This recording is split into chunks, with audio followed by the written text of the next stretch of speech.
Fritz here, the real guy who knows what's going on in this movie. Yeah. Yes, welcome, gentlemen. It is so exciting to have you all here. Okay, so first things first, I am going to ask you guys an individual question about something other than children of corn. And then, in some cases, and then I will turn it over to the audience and see if they have any. So make sure you think of something good. Now, I know the sound is going in and out. We're just going to do the best we can, okay? They're working on it, all right? I know, it's annoying. Okay, first things first, Courtney. Good afternoon, everyone. Okay, welcome. Now, I was so very excited to see you on our docket because I really, really loved you in Diagnosis Murder. Oh. Wow. Cool. Do you have any stories about working on that show? Because that was an amazing performance, an amazing character as well. Sure. So, if you didn't see the character, it was very challenging. So he was paralyzed on one side and pretending to have cerebral palsy on the other side. I had like a week to prepare that. So that was really a challenge. So I had to really stay in character because I couldn't get in and out that easy. So while I'm trying to do that, Dick Van Dyke is running around singing show tunes in front of me and acting like a complete jerk. So I could not wait till when my character finally breaks character and yells in his face. And I did so, and he was just like, his hair was blowing back. He was like, whoa. So that's my Dick Van Dyke story in that chat. Oh my goodness. 5 by 30. Yeah, well, I'm like, you're like, telling jokes. That's amazing. That is exactly, I'm a Broadway nerd, so that is exactly the kind of Dick Van Dyke story I wish for. Yes, yes. Fritz, Did I turn it off? I have not seen this. I am curious about it. You did 2 shorts, one called 12 Promises, Rewards of Recovery, and Is There Life After Rehab and Recovery? Can you tell us about that? Okay.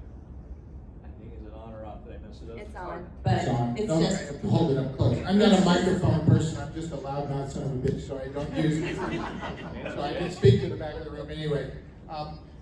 In my life, I have a special place for recovery.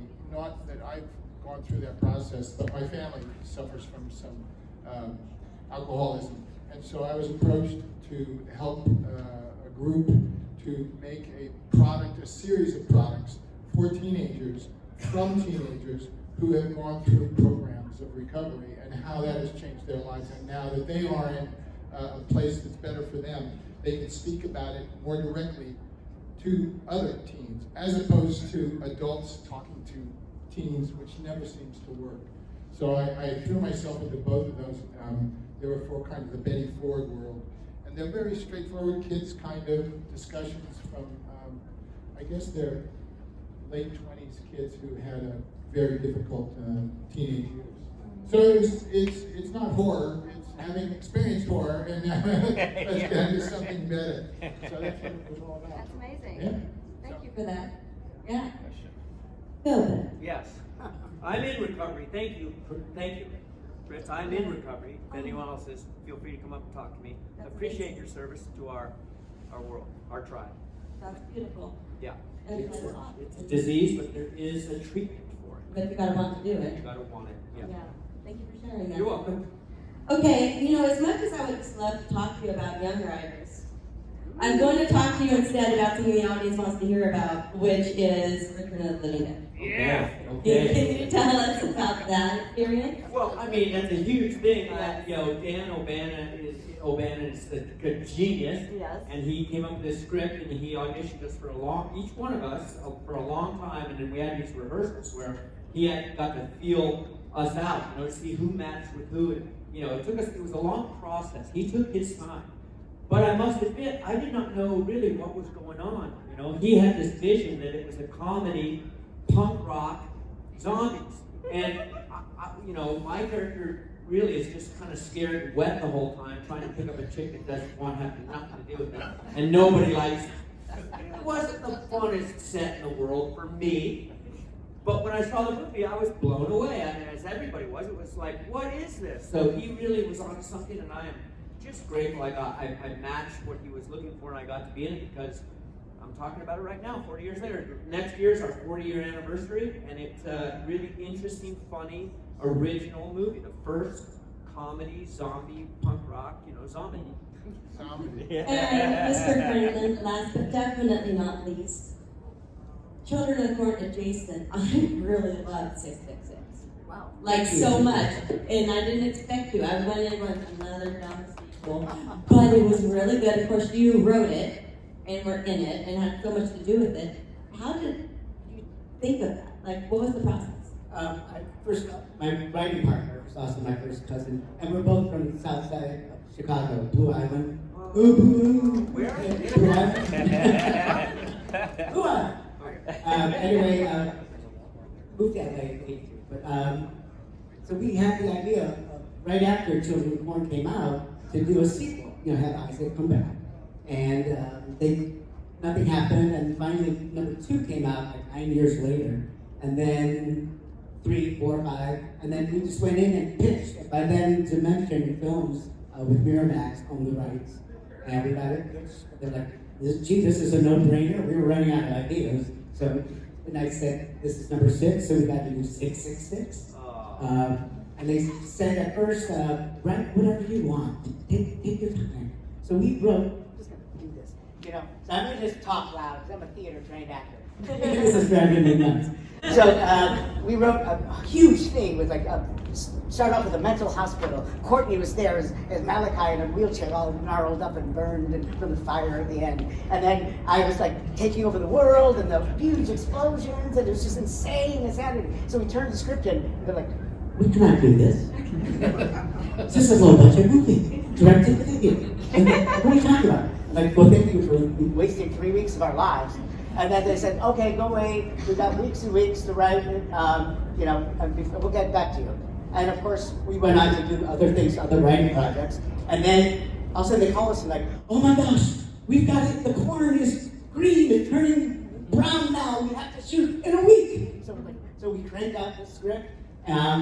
Went through some wacky meetings with some really scary, bad directors.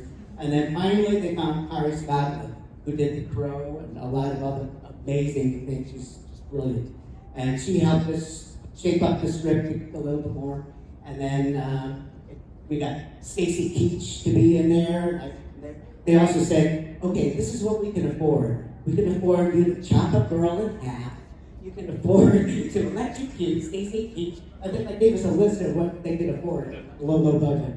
But it turned out better than I thought. So it was a fun experience. I really enjoyed it, and I wasn't expecting to. Thank you. I just went in to watch it, and I'm like, oh, okay. We got Nancy Allen too, so it's really Yes, it had a great cast. It was well written. It was fun and a good time. So yeah, if you haven't, I encourage people to watch it. Yes. Yes, and Kari Scotland really did a great job casting all the parts. It was really And of course, you were in it, which was awesome. To have you return, yes, please. I love a good callback, right? Right? But they also said, "We can't afford Courtney, so that's our." Bye, Courtney. Okay, do we have any audience questions right now? Are y'all shy? For Fritz, was there any sequence that the studio nixed that you really wanted to do, or was there a sequence that was extra troublesome for you in the finished product? Oh, no, the whole film is troublesome. These clowns made things really difficult. Here's how it worked, to be very honest and transparent. I was making television commercials at the time and was offered the opportunity to make a feature film and jumped at it with my producer partner in the television commercials, Terry Kirby, who produced the film. And so we took it on as a short-term television commercial production, which means we start today, we find our locations, we get the cast, we organize props and all the necessary resources, and we make the film with our friends, and then we edit and so forth. So there wasn't anything outside of just making up things on the day, like the monster, or how to block the scenes, which I had no idea how to do until we got to the location. I think the most difficult problem, John expressed it with the idea of corn dying, was when my partner Terry and I looked at the cornfields around the United States, and we saw what Iowa offered in July. Okay, that sounds wonderful. We can go to this hotel, we can go here and that. But we're not farmers. We're a bunch of schmucks from the city. So we go back in September, oh, this stuff dies. You know? So that was the problem. Painting the corn, using fish line to hold it up so it wouldn't fall over, fighting nature. And there were sides of the street that were fallow and other sides of the street that had crops, and we would just figure out literally on the morning when we would shoot. That was the hard part, I think. The rest was just fun. These guys were great. It was just a lot of fun. Any other questions? Don't be shy. No? Okay. I will continue on. I would like to ask each of you about your acting journey. How did you get involved in this craft? For you, your directing journey as well. So according to my father, at 6 years old, I declared I was going to be an actor. I don't remember that, but that's what he tells me.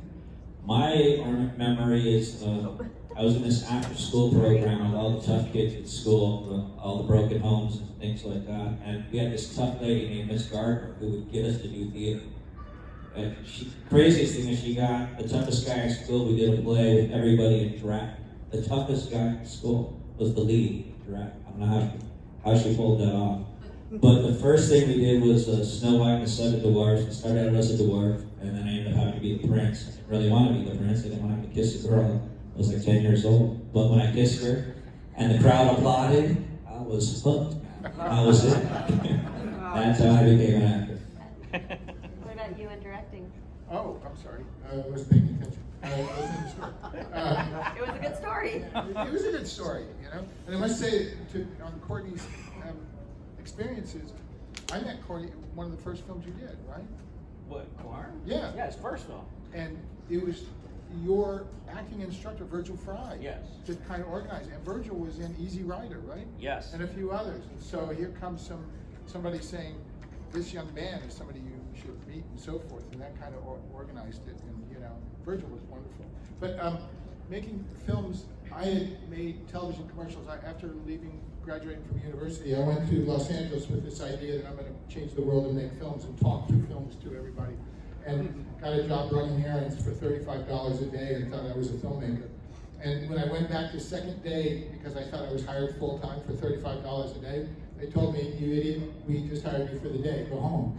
So I pawned the snow tires in the trunk of my car so I could get some hamburger money, and then just kept going back, and I got these jobs to run errands in television commercials, which then taught me how to really make film. I was around a lot of really wonderful filmmakers who, like Caleb Deschanel, who's top American cinematographer today, and a lot of other producers and people who at the time, late 70s, were all making commercials. And then, as I mentioned, I started my own company making commercials. Somebody came forward and said, would you like to do any of these films?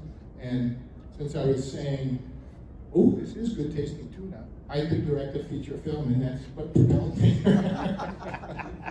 I knew how to make things look nice, and that was it. Wow. And then I continued it. Then I really learned how to direct films after that. I mean, I really learned how this mechanism works and what it's all about.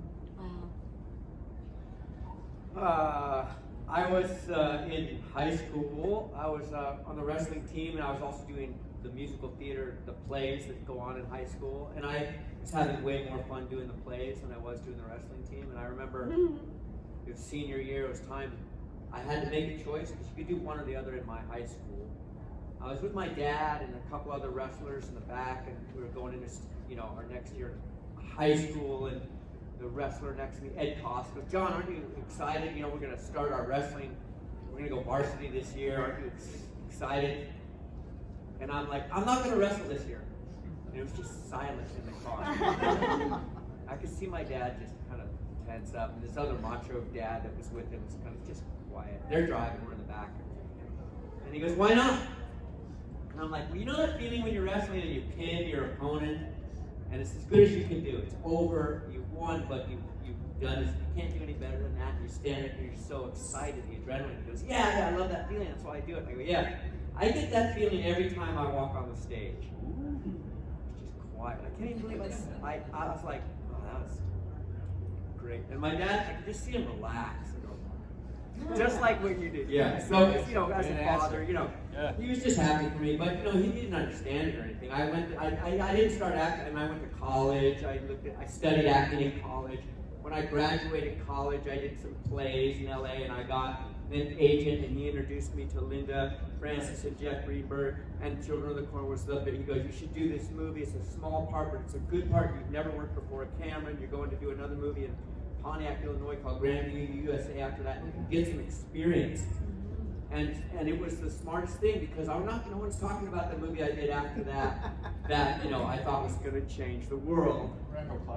Yeah, but we're still talking about Children of the Corn, so thanks, Brent. I'm really happy about it. Thanks. Surprisingly, I was very shy in grammar school. No. Yes. And then I think I went to Catholic grammar school in the south suburbs. Again, Blue Island Park area. And in 8th grade, I think the nuns wanted to encourage me to sort of blossom. So they made me president of the library club, president of student council, and then asked me to write a play. So I wrote a play about illiteracy. And I had the idea of all these characters from famous books would come out of the books and help the two main kids. One was dyslexic, and then learn how to read. And I was Huck Finn, so I wrote it, directed it, starred in it. And then again, the applause at the end. And I'm like, oh my gosh, they like me! And so my cousin, who later became my writing partner, we went to high school together. And as just we were joining drama club from day one. And then as soon as I turned 16 and got my driver's license, I was doing theater wherever 30 minutes I could drive to. I knew I wanted to major in theater. And I mean, it's just so insane to think that I only applied to one college. Now, people tell me, oh, my kids applied to 15 colleges. I just did one, University of Illinois, Champaign-Urbana, where I wanted to go. I got in. And I did my 4 years. In the 4th year, they had acting for the camera. And back then, in the early 80s, there was like these big monster cameras, 33-quarter-inch tapes that popped in the machine. But it was great training. And then I did some stand-in work. I was stand-in for Jake Fonda's kids in a TV movie, Dollmaker, in Chicago, because I wanted on-set experience. And then I just knew I wanted to move out to LA because I was 23, looking 14, 13. And I got an agent the first day, and a couple weeks later, I got cast actually first in an Atari commercial, Star Trek Atari, the Atari game. And I went to the set, and they started cutting my hair. I'm like, no, I just got Children of the Corn. I'm going to the Midwest next week. You have to play the lead in this movie. I can't have this weird haircut. Because I was a young Vulcan. They did the whole Vulcan haircut. And then the guy who did Leonard Nimoy's makeup did my ear makeup. And then I got to the set a week later in Iowa, and Fritz and the producers looked at my hair and go, that's cool, we like it. And then from there, it just blossomed and blossomed. It was just, the bug was here.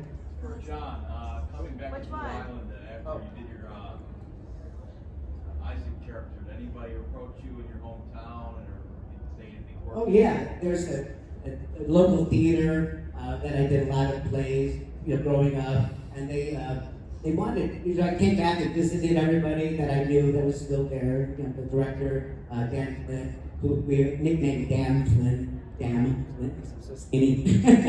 But yeah, it was really cool. And then my mom, still, and parents, they're not with us any longer, but she would always cut out, like, you were a trivia question at the local pizza place. And my dad had a TV store that my oldest brother took over. Back there, some of my brothers are coming Sunday to the show. It's their first convention. They're going to be freaked out. But yeah, so it's always cool. But my mom sent me a clipping from the local paper and said, oh, John Franklin arrived in limousine and went to the community theater, showcase theater, to visit everybody, and they were all excited. I never had a limo. But it's always fun. It was really cool. For each forum, what were your favorite scenes to be a part of or to film? Favorite scenes to be a part of or to film? Well, the first scene when I come out of the corn was the first scene we actually did, and they did this really great prank to Linda Francis when she thinks the kid's gonna come out at her, but they really snuck the kid underneath and scared the hell out of her. It was still to this day the best prank. But I sort of assumed that's how all film went from that point on, that everything was a prank. Because that's how we started. I'd say that and the scene where I say to her, we want to give you peace. It's probably my favorite line because it taught me less is more as an actor. I think, it's a good question, because I don't think about what's the most memorable of any of the things I've been able to be part of. But I think chopping the man's fingers off in the diner, to me, was really cool. And I say that because as we prepared and thought about what we could do to be a group of terrorist children who would, dissolve or just destroy adults, I sat in a room with about 8 adults, sane people, and we talked about the most heinous things you could do to another human being. And no one was shocked. I mean, we were talking about, we could put his hand in a garbage disposal. No, that's not good enough. How about if we get, around their neck with barbed wire? And it just kept thinking, we're adults, and this is just awful thinking. And somewhere, I got an idea. Let's chop his fingers off in the meat slices. Oh, that's cool. And so I kind of embraced that, and it was kind of wrong, but it turned out to be really nice, and so to me, it's fun. No one got hurt. No animals were hurt in the making of it. It was my first film. Every scene was awesome for me. I only have 2 scenes in the movie. Carving the pentagram in my chest. I just remember, they were explaining the knife and how it was going to work. It's a practical 80s thing, and the guy was pumping the blood. But you got like 45 minutes, John. I just remember going 45 minutes. Okay, just going to the other room and doing sit-ups and push-ups and sit-ups and push-ups. Fritz would come back and he goes, "My God, I've never met an actor that's always doing sit-ups and push-ups in my life before like you." And I'm like, "Dude, I had my shirt off in my first movie ever in like 10 minutes." He was like, "Okay." And then, the other scene was when I go into the cornfield, and I gotta say, that was the most magnificent feeling. That's when I really realized acting is, for me, like the greatest thing, because it was night, our breath is coming out, they had blue lights, there's kids looking up at me, I'm gonna sacrifice myself. And I just felt power and greatness in that moment of the supreme sacrifice. And I was like, I am into this. So, and I love this practical set. It's not a green room, it's at night in the cornfield, and it was gnarly and fun. Thanks. But I gotta interrupt, John. I just got to add to that. When he marched into the cornfield and pledged his allegiance to the ultimate, he who walks, and "Come get me, Lord, come get me." He was off of the camera in the cornfield in about 5 steps, but he kept yelling that, and us around the camera, he said, "Someone tell him to shut up, it's over." He said, no one out there to tell him it's a cut. He just kept walking to Omaha. I was the cut, right? I live between action and cut. If I don't hear cut, fuck, and everybody's in the movie with me. Before I start my favorite memory, I have fans and even friends that come up and say, "We saw fingers flying out from that meat cutter." No, you don't. You see the blood splatter on the kid with the strawberry nose. But there are people with that will say, "No." That's the best kind of effect, the one that they can think you saw. Yep. Again, it was my first movie too. And my very first day of work was that big preaching scene. So I was just so nervous, and we got to walk around and hit marks. So they put a little tape on the corner, makes that you got to stop here and there. And I just kept doing it, and they're like, "Oh man, he's one take Franklin." So that was nice to hear. But watching the movie for the first time, they had a special screening with Linda Hamilton, Peter Horton, and me. Just this, one of us was going to go do the national PR tour. I didn't get there, but watching it, just seeing that opening scene with me looking in the window, giving that go to Kiersch, the massacre, that I'm getting cold chills now. And then watching again another scene with the two little kids where I just kind of take their chin and go like that. that's so creepy. So it's very powerful. And again, as Courtney said, less is more. So just doing subtle things. I had no lines in that opening Massacres cafe scene. They're staring at him. What was the most dangerous or difficult scene for you all? Most dangerous or difficult scene?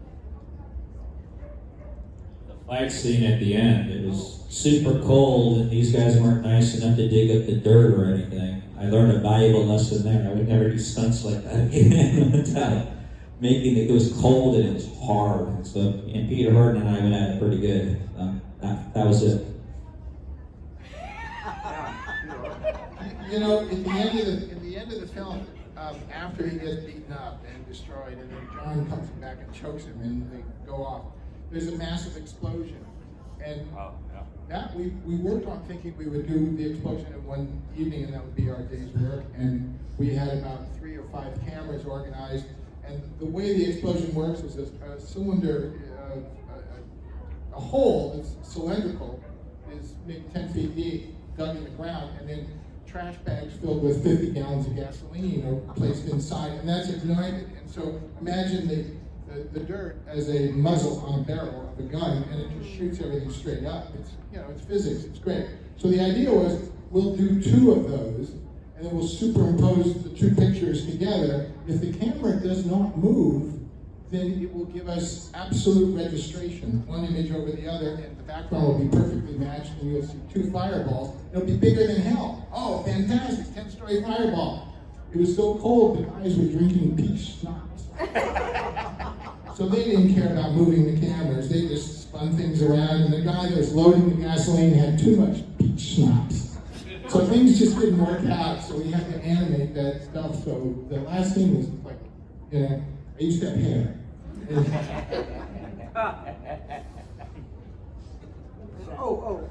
Dangerous? We're also like involved in The the most story. dangerous thing was that night when I go into the cornfield and nobody yelled cut. And I'm wandering, I don't know where I am. I'm out in the cornfield, I'm looking for the monster to take me. I don't know what I'm doing. In the middle of the night, they had to send a PA to get me. I'm like, no, it's scary.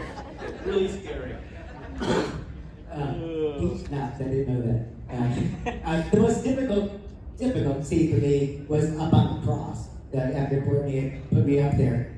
Because it was late at night, it was like 2, 3 in the morning. Everybody was gone, no other actors. There was just me, Fritz, DP, the director of photography, maybe 1 or 2 other crew members. And they kept lowering me in between takes so that they could throw in, furniture blanket on me, because it was freezing. And I just had that little shirt on, icing shirt. And then finally I just said, stop, leave me up there, move the camera, just keep going, keep going. And whatever 5 crew members were there were just like, yeah, thank you. We gotta go home too. You gotta suffer. You survived Iowa, which is a feat in itself. Do you have any stories about your time in Iowa? Did you get a lot in the cornfields? I gotta tell you a story. I'm sorry, I don't mean to hog anything here. As a company, because that's what we call ourselves, we come in and we are basically gypsies. We all live in a hotel, we all eat together, we all befriend one another, and we are a tribe. This is making motion pictures. And in doing this particular film, to get the background atmosphere extras, we joined with a local Sioux City theater group who got a lot of people together. And they had a fundraiser one night, which was a gambling night, a casino night. Oh, please, film people, come to our casino night. Well, you don't invite Hollywood sharks to a casino night if you want to make any money. And all the people on the crew, they were just taking these guys for a fortune. There was no giving back. I remember that, saying, leave some money on the table, you're supposed to contribute. No, it's my per diem, I gotta bet it, I'm up $500. I'm gonna milk these guys. So, yeah.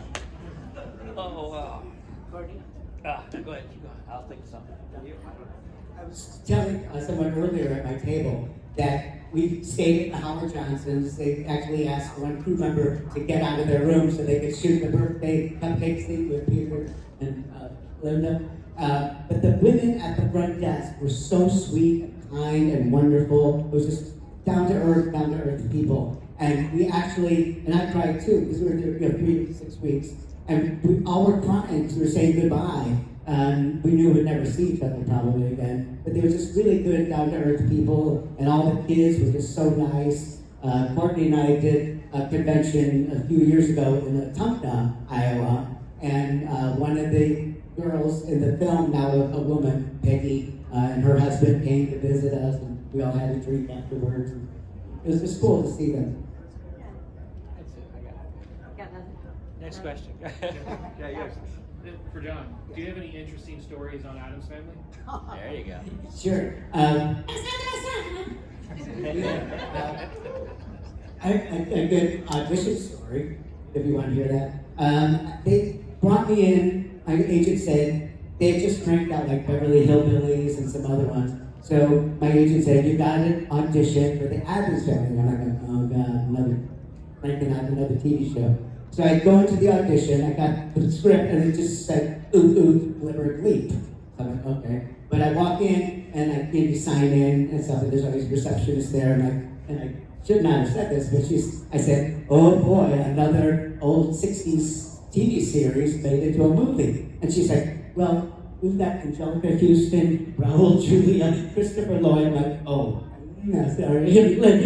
So I went in, and the first audition, they were just like, can you dance? Because we want to have, so I grabbed the assistant casting director, and we're pole playing and just waltzing around the room, and they're laughing and stuff like that. And then I had a dream the night before of doing the voice.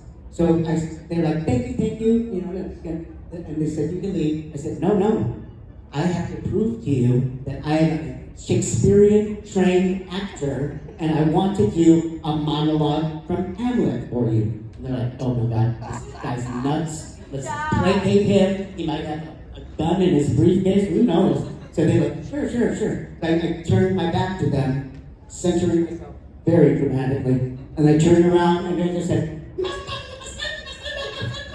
and they just died laughing. I mean, Scott Rudin and the director, and they just said, right then, just very rare, you've got the part. And it's just like, wow. Courtney, when you had your knife to Linda Hamilton's neck, did she have a part of her character wanted to fight back vigorously, but she had to restrain herself? Is there push and pull with that? No, she just said, she was go for it. She really encouraged me, which ended up, if you see that my fingers are about halfway into her cheek, I was so geeked up. And she came the next day, she had broken corpuscles all over her face.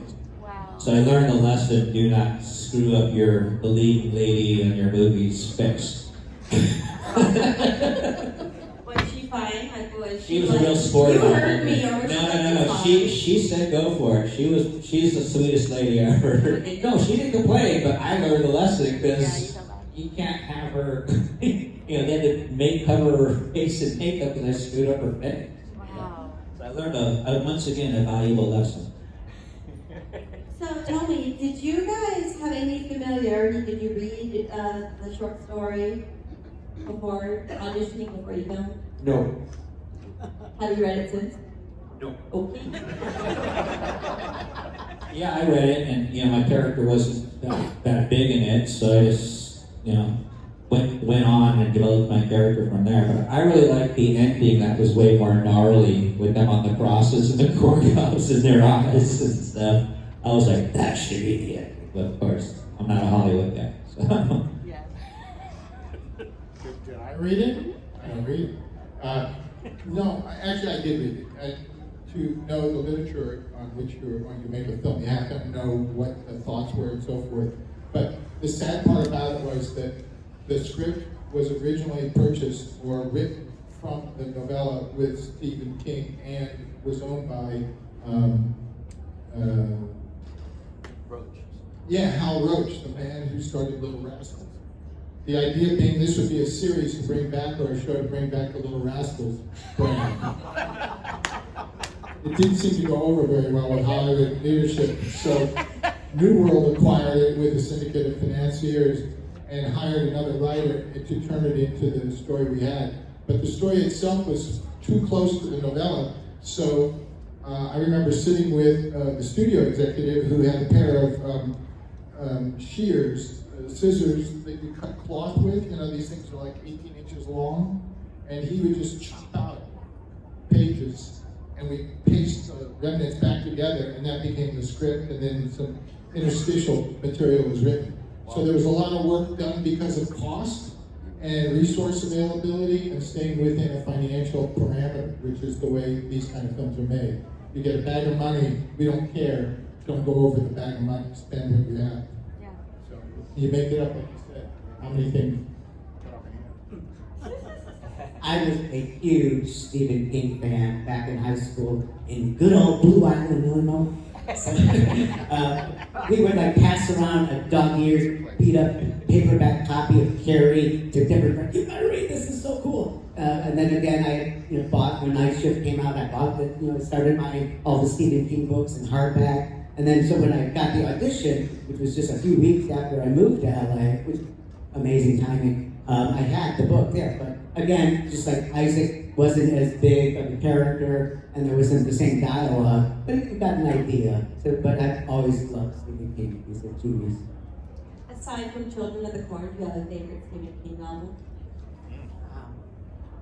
Because you can't Shawshank Redemption is that's brilliant. It's really wonderful. This is for Franklin. Were you excited when you got to go back and do the 6th installment? Yes. I mean, we pitched it, and again, they said, no brainer. We need have more ideas. But it was so cool because, I mean, the first one I didn't obviously write that dialogue, so it was really cool to be able to write. And my favorite line is when I say to the Dr. Stacy Kiersch, she says, "I have no soul." But yeah, it was a really exciting experience. To tag on to what you were just saying about the script writing, did you feel any stress or pressure at all of wanting to match the theme and the dialogue of what existed, or were you just, I'm writing my piece? No, interesting question. My writing partner and I watched 2, 3, 4, 5, and we didn't really like any of them that much. So we just said, let's go from the first, which is a classic. Just Isaac was in a coma for 18 years, whatever. It just would go from there, and then have his wife's character, Rachel, grown up. She was Nancy Allen, and then she had a daughter. And go watch it. It's really cool. But again, it's just low budget, and we were in a location which was used a lot. Actually, the same hospital that we shot, like the grand ending, was also. I was in another film with Denise Richards and Paul Walker called Tammy and the Teenage T-Rex. So we shot that there too. So it's like always being used in LA location. But also some of the crew members said, we are losing this location in 2 hours. And if we stay here longer, we have to go into overtime for the crew and blah, blah, blah. So actually, the director, my right partner wasn't there because it was like 2 a.m. or whatever. So Kari Stodden, the director, Paul, who played He Who Walks Behind the Rose, and I rewrote the ending to become like this game show thing. And then it was boom and shot in an hour, and then we were done. And that was the final shot.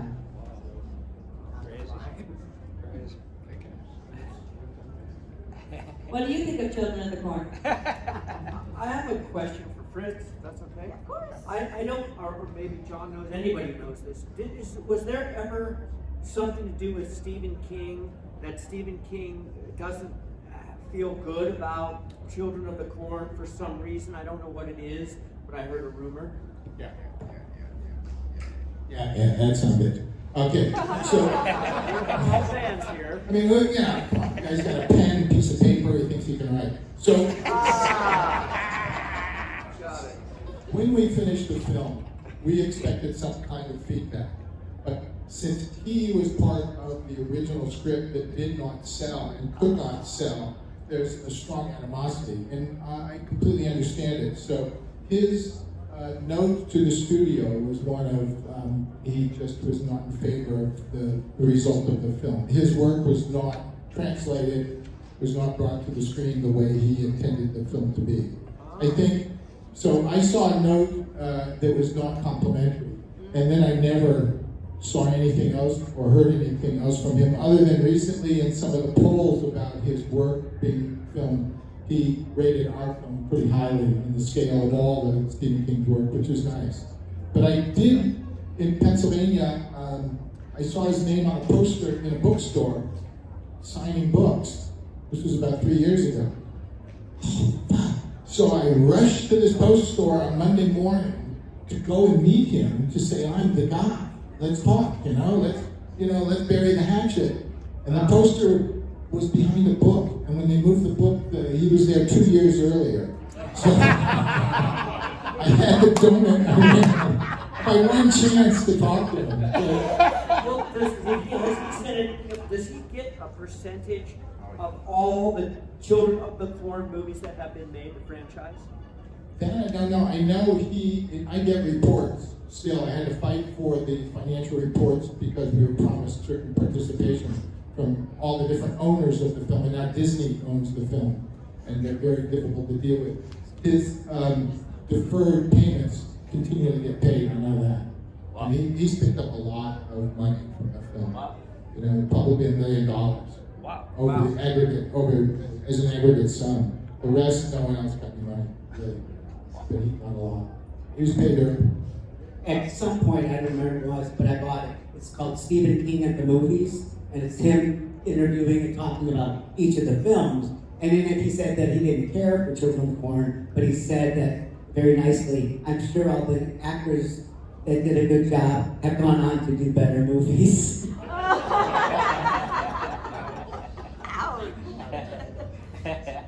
Well, And here we are, 40 years later. Well, he said, when it came out, he wasn't in favor of it. He's had 40 years of movies, of adaptations, to realize that this one wasn't that bad.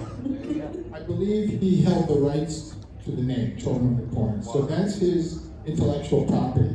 What that intellectual property is varies film to film. So he must be paid a royalty or an actual licensing film from every producer for that. And it's probably in a couple $100,000 range. It's modest, but it's still 10 times that. It's done very well. I mean, it's cool to be part of a film. 40 years, March this year, we were out in the cornfields telling him, keep walking, keep walking. You gotta say cut. Just go! Now, you talked about the challenges of filming. What were some of, the biggest delights? If there were any. The delights at that time for my first film ever was something called Per Diem, which I'd never heard of. You gambled all the way? Oh, I didn't gamble. I was only there for 2 weeks, and I was researching this other movie, and I took my Per Diem and go to the mall, because there's a mall, and just spend it every day. I would buy like leather jackets I didn't need, cowboy hats, and I remember there was guys on the set who had been making movies all their lives going, don't spend all your Per Diem, bro. And I'm like, why not? they give it to me every day in an envelope. I just go spend it. And they're like, you think that's gonna come for the rest of your life? I'm like, yeah. I just thought, this is my life from now on. That was a joy. That just that naivete of that was just wonderful. But you were supposed to spend it on food. You're supposed to eat. I try to go to the set, is there any food? Where's your pants, man? Oh, I spent it on this jacket I'll never wear. Well, you could always say, hey, I had to be topless. I was on a diet. Yeah, I wasn't. I wasn't eating, Chris, because of the six-pack. Oh, I just can't. I gotta say this. Flashdance had come out, and when I'm walking into the cornfield, that we had a wardrobe person saying, "Okay, your shirt's like this." I go, "No. My shirt is down here." No, it's continuity. Your shirt's up here. And I'm nope. It's down here on my shoulder, down where the Flashdance lady had it. That was fun too. What a feeling. What a feeling.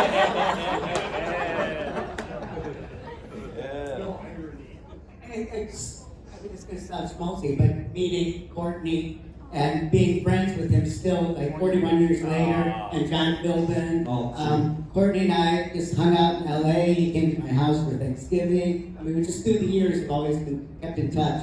I wrote a pilot for us that Courtney got the whole crew together. It's called Horrified, and it's about sort of us going to horror conventions. We shot like a sizzle reel 8-minute, and it's so much fun just to keep in contact with him and working with him. And he got me in with our manager to do all these conventions. Courtney got me in, and too. then Thank you so much. I'm only here because of Courtney. Yay! I put a good word in. Thank you. So you created a family. Yeah. Don't look at me, look at this. No, bitch. that's the You guy. brought them together. No, yeah. He's No, responsible. I think everyone, it was their first film, it was my first film. Everyone had this unbelievable enthusiasm because it was an opportunity that we were all eager to jump into and take. So the work ethic was phenomenal. It was, we can do this. There's nothing that says no.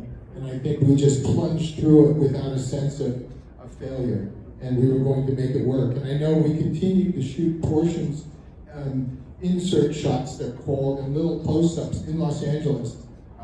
I know I stole some film and went out on the weekend to shoot additional film and then paid for it myself because we needed more shots. So there's nothing we couldn't do. And I think that's the cool part about, you call it the family. You know, there's loyalty and there's dedication. You really learn a lot. Something about that cornfield, it was interesting that Philbin brought that up. There was something about that cornfield that was powerful. And when we go on that set, that's to me where the magic happened the most. Like you would feel the energy. They talk accurate expression called when the muse comes, when like something comes through you. It happened to me every time I was in that cornfield. And I don't know what it was about that place, but there was something happening. So that was where the fun for me was those scenes. So to wrap us up, I want to ask you guys, what is something important you have learned on a set? Doesn't have to be Children of the Corn, any set. That's a stupid question. Sorry. That's a good question. That's a good question. Because it's hard to answer. Yeah. You know it. I can fill it in. I like the If you need to stumpers. think, I can go. Yeah. Honestly, the thing I learned the most is that making films is dangerous. Nobody ever talks about it, but it is. Like, if you're riding a horse, I've seen people get hurt. I've seen crazy things happen. I've jumped into rivers with clothes on thinking it was fine, and then when I hit that water, I realized jeans are heavy, and I'm swimming for my life, you know? So, you really have to pay attention when you're on a set. It's easy to hit something. I've seen all kinds of crazy stuff happen, and so you just have to be aware because there's a lot of moving parts. There's a lot of people, a lot of equipment, and you're shooting late at night, and you're getting tired. And I'm just knock on wood. There isn't any, so I'll knock on my head that I've survived this long. That's true. Yeah, that's true. Yeah, I'll say this on a kind of global answer. After finishing that film, again, my first film, then I went on to make more films, Tough Turf almost right away, and some other cool films. I started to get letters once the film came out from people from around the world. And I would get them, one came to me, I would say a year after making the film, and it was addressed Fritz, Kiersch, Director, USA. So somehow from the post office, went to the Directors Guild, who then, as a member, sent it to me. And I opened it, and it was red ink, written in a spiral, a continuous sentence that just got bigger and bigger about how much they enjoyed the slaughtering and killing of adults and all this kind of thing. And it literally leapt out of my hands. I thought, oh my God, this is wacky. This is not for me. What have I done? You know? And so my point is that we have a huge responsibility to provide information and to influence a viewer in the correct way. So that which we deal with, the voice of our products, must be in a good, beneficial way. You cannot go out and tell people through film to do harmful things. At that point, I realized I can't do any of these things that are harmful. I have to now make the films with a perspective of benefit.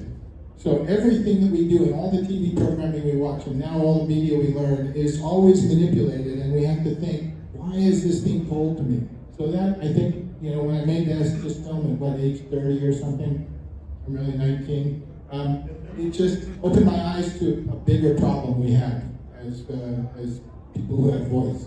Yep. And along those lines, I learned on Return of the Living Dead that after we did the cemetery scene where Trash takes off her clothes, it starts to rain. And the rest of the film takes place after we're caught in the rain. But if you're an actor and you read a script, and it rains, or you have to cross a river or jump in the ocean in the first part of the screenplay, and then it goes into night, you will be wet down by a PA with a hose before every take of every scene for the duration of the production. And that PA that's the only good part of their job. Bouncing off of what Courtney said about how dangerous it is, before I got Children with Porn, my agent said, well, you know, you're short and someday your face is going to fall, you won't look young anymore. So maybe you could do stunt double work. I'm like, okay, I'll get some experience on the set. So there was a small older man in a TV movie called Dead Man's Folly. And he had already gone back to England or whatever. So they said, we're going to put a gray wig on you. You're going to sit on this pier in the Warner Brothers back lot with a lake. And this guy in a scuba suit going to come up and grab you and pull you down under the water. And it was freezing because they did not heat this. And so they, every time, and they had a whistle, so because the scuba guy couldn't hear cut. And so he would hold me down underwater for whatever until they said cut. And one time, like the third take, I hear the whistle and he's still holding me and he's at the oxygen tank and we're underwater and I just elbowed his face. I said, and he's like, whoa, as he let me up. And after that, I told my agent, no more stunt doubles. Tell about Adam's Family when there was like a fire on set, they were trying to cart you out of the outfit. Do we have time? Yeah, it's okay. It's a good story. Okay. So Adam's Family, obviously there's cousin Nick, and I was allergic to hairspray. So they had to spray the suit with like this oil-based lanolin stuff, and they had a guy from the company that built the suit, they called him my handler. So in between takes, they would, like a scuba-sized mask, they'd clip back the hair so I could actually breathe, a battery-powered fan, my wrangler would come up with like a gerbil bottle with water. No arms.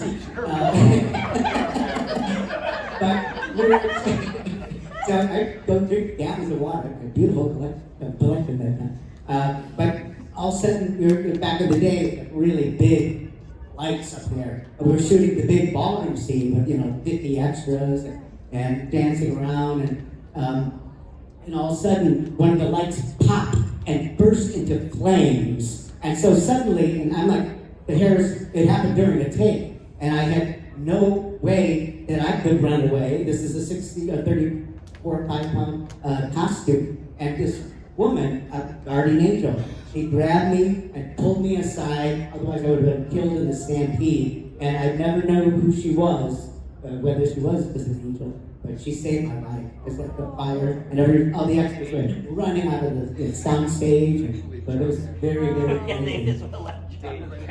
dangerous. We almost lost you. And with that oil base, I went whoosh. Oh, I'm so glad you did it because it wouldn't have Children of the Corn 666. All right. Everyone, please give it up. Thanks, everybody. Thank you so much. Thank you.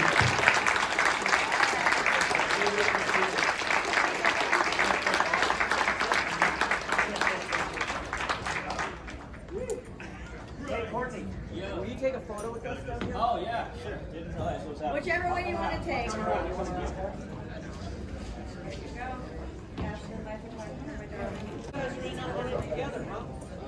Fritz, come here. He's coming. Oh, yeah.